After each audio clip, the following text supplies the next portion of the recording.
आज हम अपने प्रिय छोटे भाई प्रिय अनुज और डॉक्टर विजय कुमार यादव, जो मेरा प्रिय छोटा भाई है, मेरा बाबू हैं, आज इनसे मैं मशवरा करने लगा। आज मैं 7 बजे शाम से लेकर और अब तक बहुत पूरी रात में सोया नहीं हूँ। 9 महीने से मवाद आता है पैर में और 2-2.5 लाख रुपए की इंजेक्शन दवा हो गया और अब जो है ये चेहरे में पूरा इन्फेक्शन हो गया है। विजय भाई को दिखाने लगा और एक इंजेक्शन लगवाने आया मैं कि विजय भाई एक इंजेक्शन दो, और डॉक्टर ने लिखा था अमीकासिन और एसबी, और ये चेहरे पे पंछा आता है, ये पूरा गले में पंछा आता है। तो हमने कहा विजय भाई अब क्या करें, अब तो हम घूम चुके बस्ती, बलरामपुर, बहराइच, लखनऊ, क्या किया जाए। तो विजय भाई फेसबुक खोले थे तो एक पोस्ट इन्होंने दिखाया, किसी ने पोस्ट किया था कि सरकारी में जाना मतलब जान से जाना। विजय भाई आपने यही कहा था, फेसबुक पे यही कमेंट था, सरकारी में जाना मतलब जान से जाना। तो हमने कहा मेरे प्रिय भाई, मेरे प्रिय अनुज विजय, तब क्या करें, प्राइवेट चले जाएं। तो विजय भैया ने कहा तुम्हारे पास न ज़मीन है, न जायदाद है, न मकान है, न रुपया है, न पैसा है, न जायदाद है, न माँ बाप का प्यार है, अब क्या किया जाए। तो फिर विजय भाई ने कहा कि वकार भैया प्राइवेट में जाना मतलब ज़मीन और जायदाद से जाना, प्राइवेट में जाना मतलब ज़मीन और जायदाद से जाना। तुमने कहा विजय भैया एक बिस्वा भी मेरे नाम नहीं है, तो कहा कोई पूछेगा नहीं।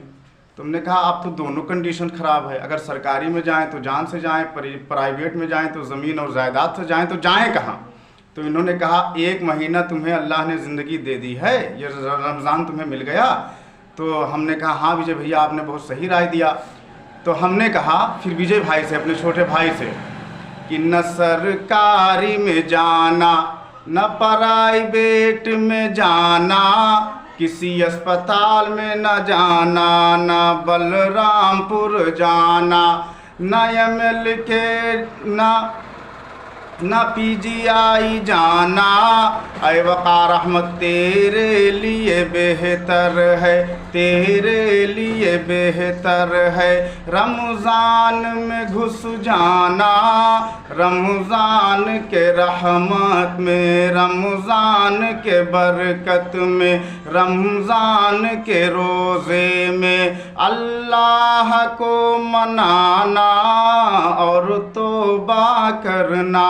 तो मेरे भैया ने कहा अगर तुम्हें रमज़ान के सदक़े ज़िंदगी मिल जाए तो हमने कहा विजय भैया अगर मैं बच गया, ये इन्फेक्शन गले का और ये चेहरे का इन्फेक्शन अगर सब ख़त्म हो गया तो हमने कहा अगर मैं बच गया ज़िंदा रमज़ान में तो माँ बाप की खिदमत करना और छोटे भाइयों को गुनाहों से बचाना और नेकी कराना, और अगर मर गया तो मेरे प्रिय बाबू अनुज विजय भैया मुझे बार बार याद करना।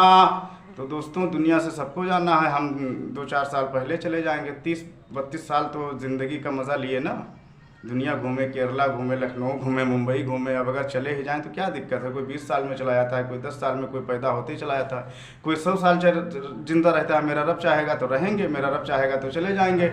लेकिन अब विजय भैया की ये बात याद रखेंगे कि न सरकारी में जाना न प्राइवेट में जाना, जिसने 9 माह पेट में रख कर ऐ वक़ार तुझे 30 साल तक पाला, तो अगर ज़िंदा बचा तो माँ बाप के खिदमत में, माँ बाप के खिदमत में अब ज़िंदगी ये बिताना, अब जीवन ये बिताना।